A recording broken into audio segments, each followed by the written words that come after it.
On Friday afternoons, the gym smelled like rubber mats and wintergreen liniment, the kind of scent that clung to teenage bravado and the echo of shouted counts. Under the bleachers, a mop bucket squeaked in small apologetic strokes, as if asking permission to exist. Ethan Cole moved with the quiet that came from 1,000 early mornings push broom, folded towels, fixing a rattling vent with a butter knife and patience. He was a shadow in a green work shirt with his name sewn in white thread, a ghost that swept up chalk and the crumbs of other people's stories. Near the center mat, Jason Miller, state champion, black belt. Swagger, wrapped in a dobok, spun a hook kick that shaved air. Applause crackled from the team. Jason laughed, tossed his hair out of his eyes, and let his gaze drift to the man with the mop. "Hey, Mr. Invisible," he called, bright and careless. "Wanna spar?" Just for fun. The chuckles were automatic, a pack behavior. Ethan paused, set the mop against the wall, and lifted his eyes. Something unremarkable and completely unshakable lived there like a river stone under clear water. "Sure, kid," he said, voice low. For fun, silence snapped across the gym like a breakfall. No one knew the floor they stood on was about to shift.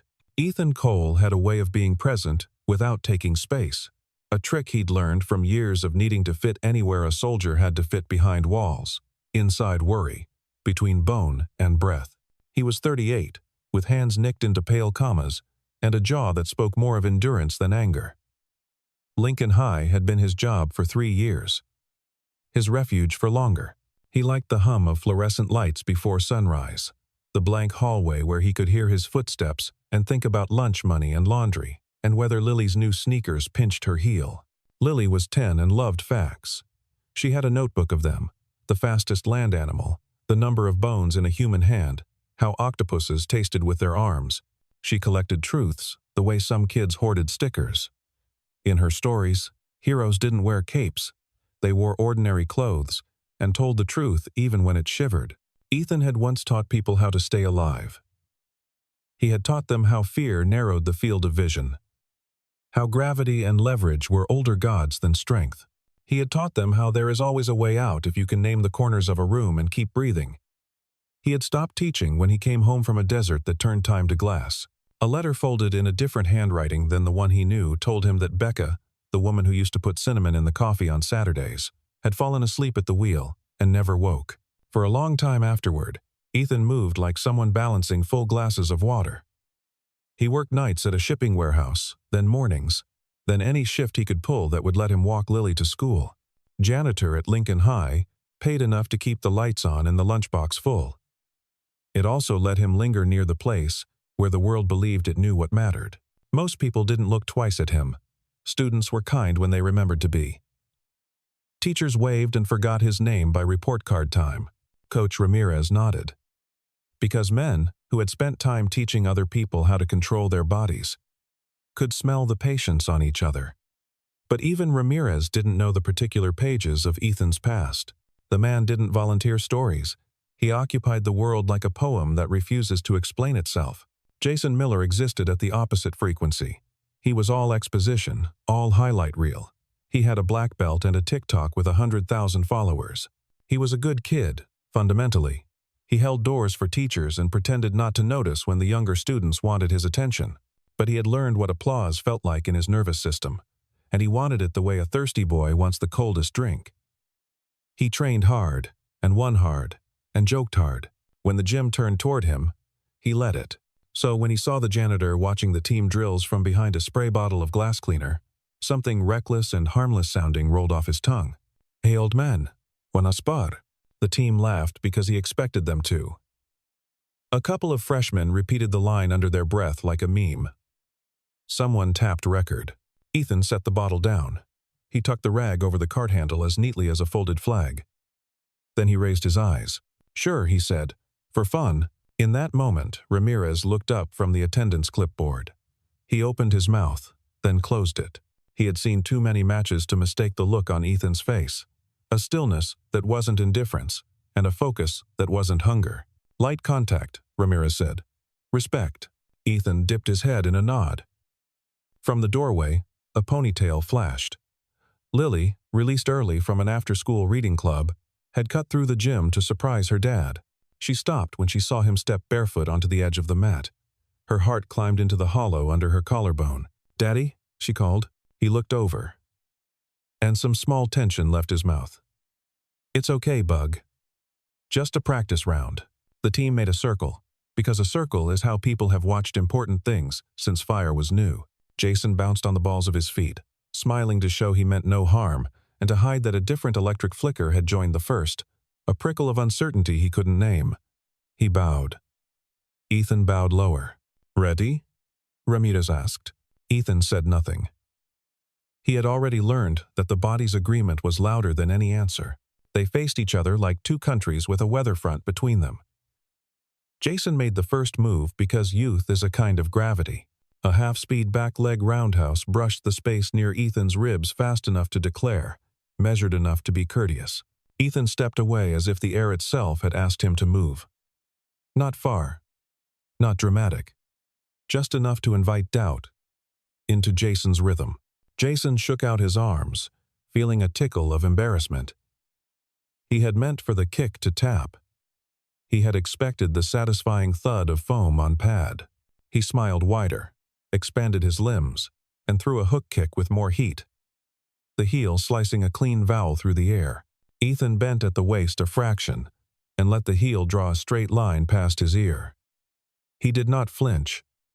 He watched Jason's hips with a kindness that felt, to the team, like something else entirely. "Dude," one of the boys whispered. "Did he just—" "Shh," a girl hissed, eyes narrowing at the angles. She didn't yet know how to count. Jason blinked. He rolled his shoulders and let the showman in him throw a feint. A spin, a switch in lead, another kick. Altogether they were a syllogism. If I am who they say I am, then this will land. If this lands, then I am still who I think I am. Ethan was a quiet negation. He shifted a foot. He turned a wrist. His spine held a line a carpenter would trust. Once, when Jason's guard fluttered, Ethan's hand lifted, not to strike, but to exist where a strike would have. It was a suggestion more than a promise. The suggestion made a waterfall of silence in the watching crowd. Jason surged. He had never been cruel, but the adrenaline tint made everything too bright. He let a combination unspool. Jab. Cross. Inside leg kick. Step off to spinning back kick. It was beautiful. And it was almost enough. Ethan stepped past the axis of the spin, inside the storm, and gently, so gently, it was nearly an apology, placed his palm between Jason's shoulder blades and borrowed the younger boy's momentum, just long enough to turn it into gravity. Jason went forward, his hands catching the mat in a tidy fall that would have made his first instructor proud. Ethan let his hand hover where Jason could see it without having to look up. A latitude of safety offered like a map. "Good balance," he said, conversational, as if they had met in a grocery aisle. "Don't chase your own power. Make it come to you." Jason blinked at the mat. Anger tried to climb his spine and gave up. Mortification tried to bloom and withered. What took root, fragile and stubborn, was curiosity. They stood again. Ramirez folded his arms. The team had stopped recording. The phones felt vulgar and wrong in their hands. Round two, if anyone was counting, began with both of them smiling. Jason's smile was smaller. He changed tactic then. Body shots, entering low. He wanted to close distance, to make the older man taste pressure. He stepped in. Ethan slipped outside his lead foot, fingers open, palm hovering like a teacher adjusting a student's posture. Jason felt the correction before he saw it. The shift in his stance that would have made him taller, steadier, less likely to gasp. "I'm not hitting you," Jason said, half laughing, half pleading with the universe to make sense. "Why aren't you?" Ethan's eyes crinkled. "Because you don't need me to." Jason exhaled. Somewhere behind his sternum a gear clicked and fell into place. He reset. He feinted high, went low, stopped, halfway, and watched Ethan not bite. "Watch the center," Ethan said softly. It always tells the truth. Jason stared at Ethan's chest and saw, for the first time, what he'd been missing. How the slightest turn of a rib cage announced the next line of a paragraph. He tried to read. For one breath, he did. His knee lifted for a front kick. Ethan's foot kissed the mat twice, once to step off the line, once to remind gravity who was boss. And then, almost lazily, he drew the kick into a corridor and set it down again. A borrowed thing returned without scolding. Now Jason grinned. It was smaller still and more honest. He started to enjoy the problem. He asked questions with his hands. Ethan answered with absence. A minute passed. 2. The air grew humid with concentration. When Jason finally tired enough to become present, when his lungs argued with his ego and won, Ethan offered the only thing like a strike he would give. A quick, precise tap of his fingers against Jason's forearm as the boy's elbow flared. It was nothing. It was everything. It said, "Here is where your story opens." Jason reset his guard. He understood then what everyone around the circle had begun to feel, that this wasn't a joke or a humiliation, but a lesson wearing the clothes of a dare. "Enough," Ramirez said at last, though no one had asked for it to end. His voice was different, softer, at the edges. "Bow out." They bowed. Jason bowed lower than he had at the start. He looked up at Ethan and reached for the offered hand. When their palms met, the touch was brief and full of context. "Thank you," Jason said, and discovered he meant it too much. Ethan squeezed once and let go. "A true fighter respects his opponent," he said, "and his own limits." The circle exhaled as one organism. The gym, for a moment, was a church for people who prayed with muscles. Lily, who had moved to the front without realizing, lifted both hands to clap. Her face had that shiny look it wore when a simple thing turned out to be a miracle. Others joined, and the applause did a peculiar thing. It bent toward Ethan, and then, guided by the angle of his shoulders, flowed toward Jason as well. It felt right. It felt earned. After, when the mats were rolled and the day turned down its volume, Jason approached Ethan. No camera, no entourage. "Sir," he said, tasting the word, "who taught you to move like that?" Ethan considered the question. "Pain," he said gently. "And time. And a few good men who didn't get to keep either." Jason nodded, and in that small movement something of boyhood finished packing its bags. "Will you teach me?" he asked. "Not the show stuff, the other thing. The quiet." Ethan looked past Jason to where Lily was packing her books, humming under her breath. He thought of morning alarms and dinner budgets, and how a life is built out of 100 unglamorous yeses. He also thought of a room of young faces who could stand to learn that fighting is not the same as winning. "I can help," he said, "but on one condition." "Anything.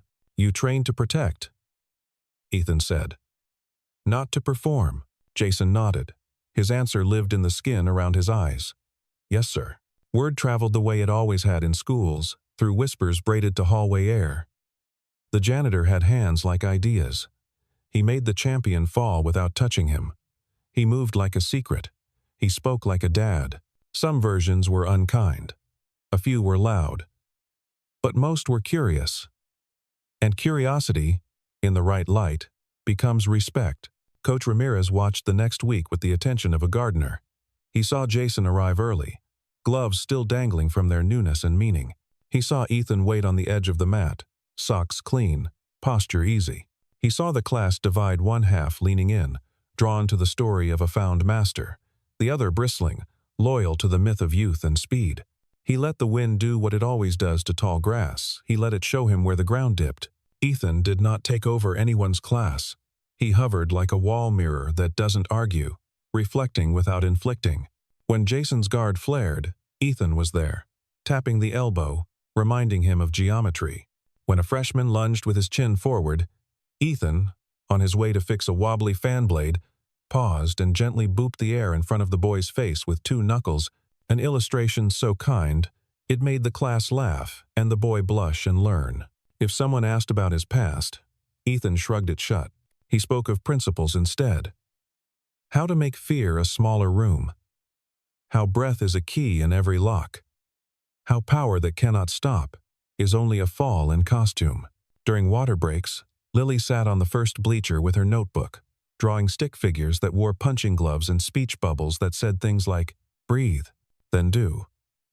Once she asked Ethan why he never hit back during the spar with Jason. He thought for a moment, because there are 1,000 ways to win that don't ask you to make someone else lose. He said. At home, they practiced making dinner from simple things. Eggs and toast. Carrots sliced on a diagonal, because Lily liked the way they looked like tiny boats. They talked about science and secrets, and the way good people don't need credit to be good. Some nights they drove to the public pool and counted the seconds their breath could hide underwater, surfacing with laughter and new rules. He never told her about the friend whose hand had slipped from his in another kind of water under a hotter kind of Sunday. Some stories you honor by not dragging them into rooms that smell like dish soap and homework. Jason changed. And changing hurt. The first time a brash teammate made a joke about getting schooled by a mop, Jason didn't laugh. He said, "You should watch him move," in a tone that turned the joke to ash. He started to put his phone away during drills. He stopped rehearsing victory poses in his head and started rehearsing exits that didn't involve turning his back. Ramirez, who had loved fighting long enough to know it was a metaphor for difficult kindness, approached Ethan after practice. "I'm nobody's recruiter," the coach said, rubbing a knee that forecast rain better than the radio.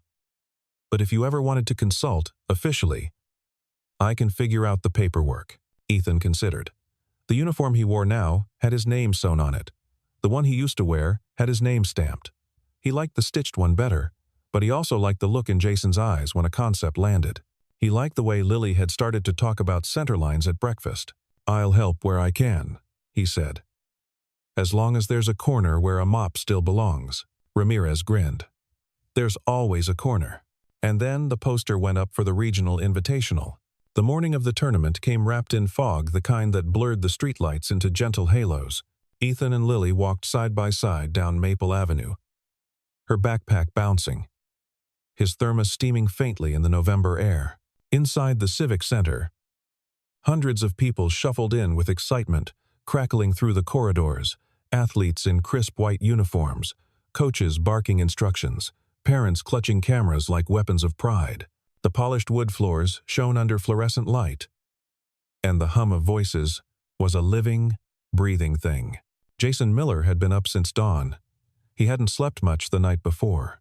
His mind replayed Ethan's voice over and over, calm heart, clear mind. It wasn't a mantra anymore. It was an anchor.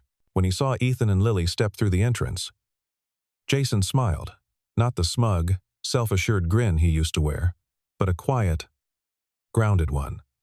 He bowed from a distance. Ethan nodded, a simple acknowledgement that said more than any cheer could. Lily held her sketchbook to her chest. "Daddy," she whispered, "do you think he'll win?" Ethan smiled, eyes soft. If he remembers who he's fighting for, he already has. They found seats midway up the bleachers.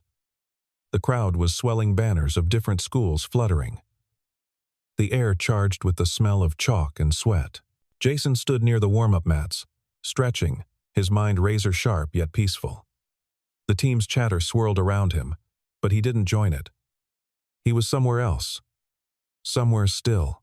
When his name echoed through the loudspeakers, Jason Miller, Lincoln High, to ring 3, the crowd erupted.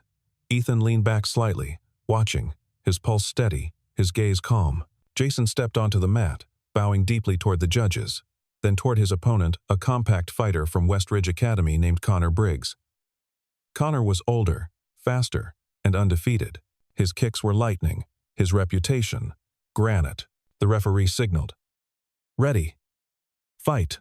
The sound cut through the hall like a spark. Connor launched forward instantly, a blur of motion, a roundhouse that sliced the air inches from Jason's cheek. The crowd gasped. Jason didn't retreat. He pivoted, just as Ethan had taught him, letting the kick pass like wind through tall grass. He countered not with power but with precision, a tap, a redirection, a reminder that control was the truest strength. The first round ended in a draw. Connor frowned, clearly irritated that this kid he barely knew wasn't folding under pressure. Between rounds, Jason stood silent, breathing through his nose. He remembered Ethan's words the night before. "Don't fight to prove you can win, son. Fight to prove you can listen." He closed his eyes. And he listened, not to the noise of the crowd, but to the rhythm of his own heart. Round 2 began. Connor attacked relentlessly, a flurry of kicks, spinning back fists, sweeps. Jason blocked, parried, ducked. He wasn't faster, not even close, but he was calmer. He saw patterns in Connor's movements, the same way Ethan had shown him how to read breath instead of speed. Every feint, every shoulder twitch, told a story. When Connor lunged again, Jason sidestepped and struck, once a simple, elegant back fist that touched the target before anyone saw it coming. A point. The scoreboard lit up. Lincoln High 2. Westridge 1. The crowd erupted. Lily jumped, clapping wildly. Ethan didn't move, but his eyes glimmered. Connor gritted his teeth. He wasn't used to this, to being outthought rather than outfought. The third round began, tension stretching like piano wire. Connor came in hard, reckless, all ego and speed. Jason waited, centered, grounded. At the last second, he shifted weight, turned his hips, and let Connor's momentum carry him just far enough, then landed a clean strike. Perfect form, controlled impact. Another point. The buzzer rang. The crowd exploded into sound, a thunder that rolled through the Civic Center like a wave breaking. Jason lowered his gloves and bowed.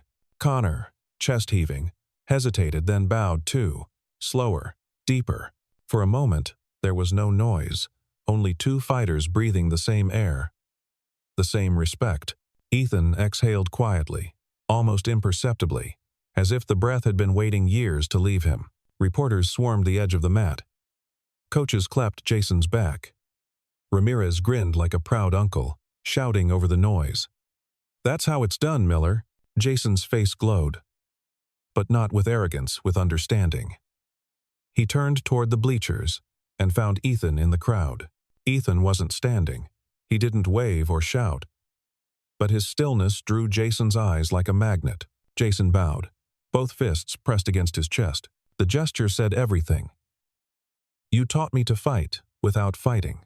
Lily tugged Ethan's sleeve. "They're clapping for him, Daddy." Ethan smiled softly. "They're clapping for what's right, sweetheart." When the medals were awarded, Jason stood on the center podium, gold glinting against his uniform. But when the reporter asked him how he won, he simply said, "A janitor taught me to listen." Laughter rippled through the audience, surprised, uncertain, but Jason's eyes didn't waver. He looked toward Ethan again. "He taught me that strength isn't about power. It's about control and kindness." The crowd fell silent. Cameras clicked.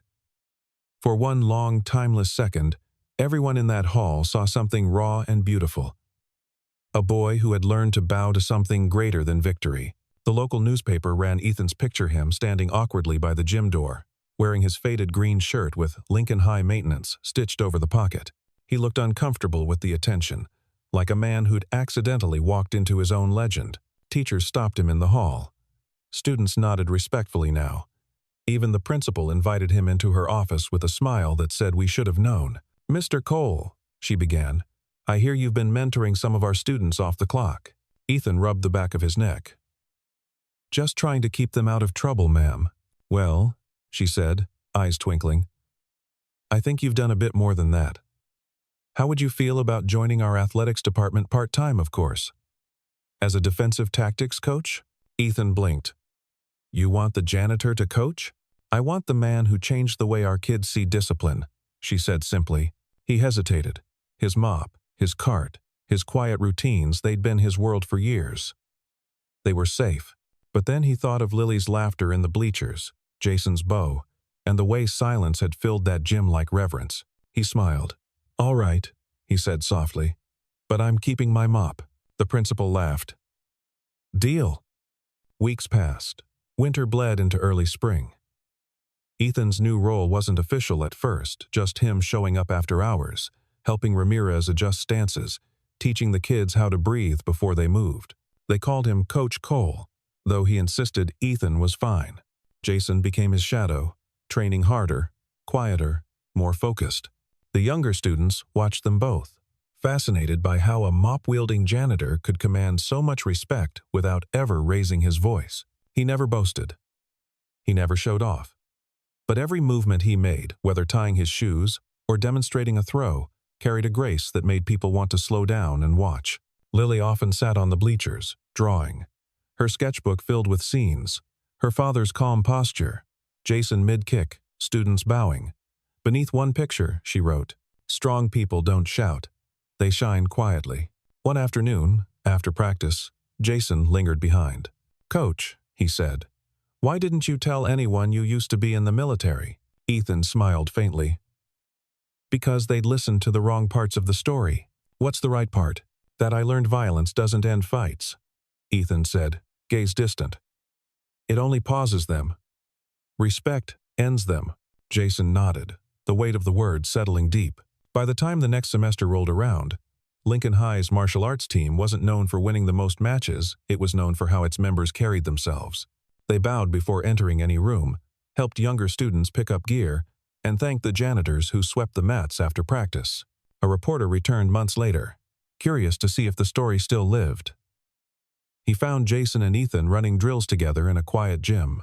"Mr. Cole," the reporter asked, "how does it feel to be a hero?" Ethan looked up from taping Jason's wrist.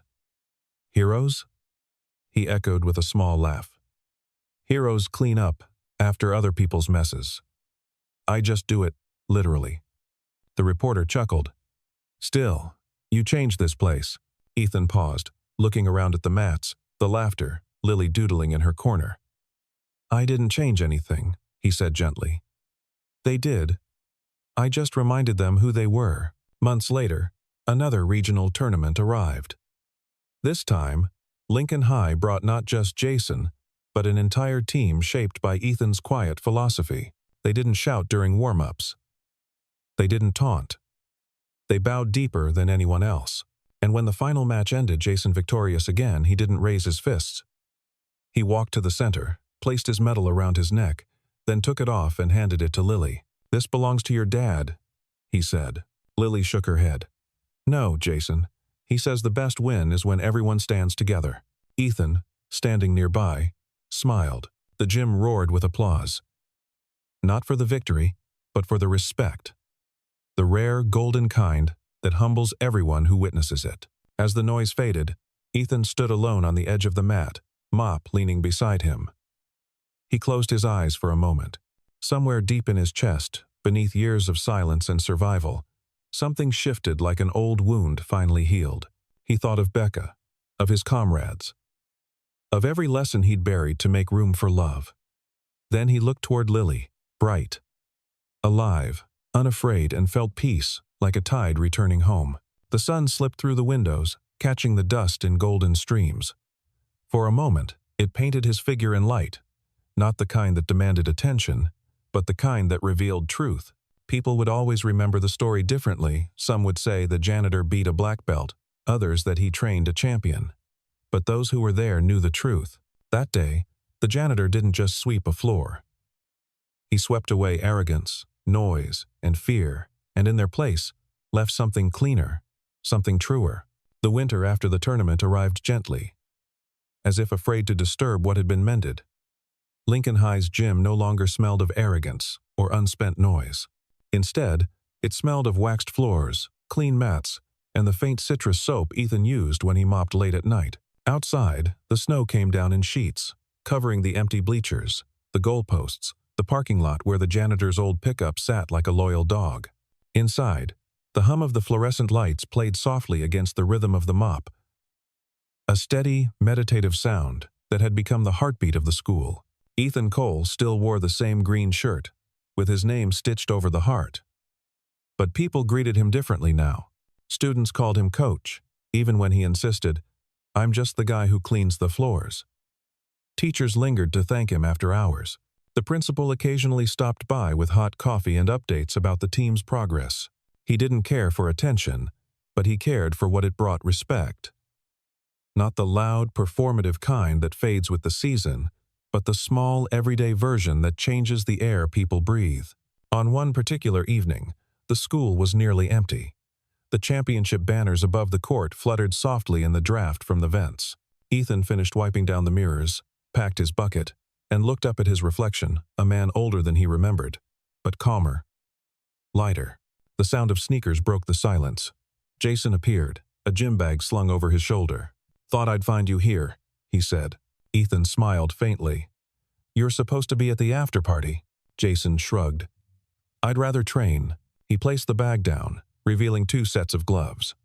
"One last spar before the year ends?" Ethan chuckled. "Didn't you learn your lesson the first time?" Jason grinned.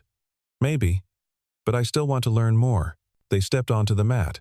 No crowd this time, no cameras, no laughter. Only the whisper of their feet against the vinyl floor. Jason bowed low. Ethan returned it, slower, deeper, the way a mentor bows to the promise of what comes next. The exchange began softly, rhythmically. Jason moved with grace now, not aggression. Each motion was a conversation, not a challenge. Ethan guided him, intercepting here, redirecting there, shaping invisible geometry in the air. At one point, Jason caught Ethan's wrist, gently countered, and paused. He didn't follow through. Instead, he smiled. "Control," he said. "Not conquest." Ethan nodded, eyes glinting. "Exactly." They stopped then, breathing evenly. Mirrored across the mat, 2 generations of strength. One teaching the other how not to break the world, just to prove they could shape it. "Coach," Jason said after a while, "you ever think about teaching full-time? I mean, really teaching?" Ethan shook his head. "Teaching's what I already do. I just happen to hold a mop while I do it." Jason grinned, but he understood. Ethan's lessons were never about status. They were about substance. That weekend, Ethan and Lily drove out to the old cemetery on the hill, the one that looked over the frozen river. The truck rattled up the slope, its heater groaning. Lily held a small bouquet of sunflowers, her mittened hands gripping tight. They stopped before a simple gravestone: Rebecca Cole, beloved wife and mother. The wind moved softly through the bare trees. Lily knelt, brushing snow from the name. "Hi, Mom," she whispered. "We came to tell you something good." Ethan placed the flowers down, his fingers lingering against the cold stone. He didn't speak for a moment. When he did, his voice carried the steadiness of someone who'd learned to grieve without drowning. "She'd be proud of you, Bug," he said quietly. Lily looked up. "You too, Daddy. Jason says you're a hero." Ethan smiled faintly. "Jason's got a lot of learning left to do." She tilted her head. "You don't like being called that, do you?" He sighed, gazing at the horizon where the clouds met the river. "Heroes are the ones who don't come back. The rest of us just try to live right by their memory." Lily thought for a long time, then whispered, "You live right, Daddy." He looked at her, then really looked, and for the first time in years, the ache in his chest felt like gratitude instead of loss. By spring, the martial arts program had changed beyond recognition. The mats were cleaner, the laughter louder, the respect deeper. Even students who'd never thrown a punch came to watch Ethan's sessions not because they wanted to fight, but because they wanted to learn how to be still. He had a rule posted at the entrance: "We bow not to the man, but to the lesson." It was Lily's handwriting on the poster. Jason became an assistant instructor. He guided the younger ones with the same patience Ethan had shown him. His movements, once sharp with pride, now carried grace. Parents noticed. Teachers noticed. And slowly, the story of the janitor who humbled the black belt evolved into something else. The janitor who built a community. Ethan didn't notice the shift right away. He just kept working, teaching, cleaning, fixing what broke. But there was a new lightness in the corridors now. Students picked up trash before he reached it. Teachers left notes of thanks. And every time he mopped, he found fewer messes waiting. Respect had become contagious. One late afternoon, after the final bell, Ethan stayed behind to help Jason close the gym. The air was warm, carrying the smell of rubber mats and chalk dust. Outside, the sunset spilled in through the tall windows, painting the floor in amber light. Jason sat cross-legged, wiping sweat from his forehead. "You ever miss it?" he asked. "The service. The field. The adrenaline?" "Lay." Ethan smiled without looking up. "Sometimes. But peace is harder to find than war. Once you learn to keep it, you don't let it go." Jason nodded slowly. "You think I could ever do what you do?" "What's that?" "Teach people to be better." Without saying much, Ethan chuckled softly. "You already are. You just don't know it yet." He leaned against the wall, looking at the banners fluttering slightly in the late breeze. "You know, Jason, someday you'll meet someone stronger, faster, louder, maybe in a ring, maybe in life. When that happens, don't try to outshine them. Just be their mirror. Help them see themselves clearly. That's how you win the fights that matter." Jason nodded, committing the words to memory. Months later, the school board held a small ceremony to recognize staff contributions. Teachers received awards, students were applauded, and then, somewhat awkwardly, the principal called, "Mr. Ethan Cole, please step forward." Ethan froze mid-step, mop still in hand. The applause started before he even reached the stage. He walked up, cheeks faintly red, eyes darting for an escape. Lily was in the front row, clapping louder than anyone. Jason whistled from the back. The principal handed him a small plaque for outstanding service, mentorship, and the quiet leadership that transforms hearts. Ethan stared at it, at a loss. He didn't like microphones, but when the crowd fell silent, he cleared his throat. "I'm not much for speeches," he said, voice steady but soft. "I just believe that the world stays clean when everyone picks up a little piece of what's dirty." Laughter. Applause. Then, a stillness that felt sacred. He added, "You don't need a title to teach, or a medal to matter. Sometimes the lesson is just showing up." He nodded once, stepped down, and handed the plaque to Lily as they left the stage. "You keep it, Bug," he whispered. "It'll mean more to you than to me." Years later, the story of Ethan Cole would become school lore told by seniors to freshmen, whispered by parents at open houses, written into yearbooks under the caption, "The Janitor Who Taught Us Respect." Jason would go on to win state championships, then coach a team of his own. On his desk sat a small photograph of Ethan and Lily, standing on the gym floor, sunlight falling between them like a benediction. Lily grew up and became a teacher not of martial arts, but of life, the kind who started every class by saying, "Strong people listen first."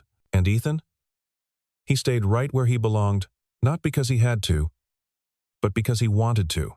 He found peace in the rhythm of his mop, in the laughter from the gym, in the echo of his daughter's voice down the hallway. Every now and then, he'd look up at the banners hanging overhead bright with names and dates and smile. None of them had his name, and he preferred it that way, because some legacies don't need to be seen, they only need to be felt.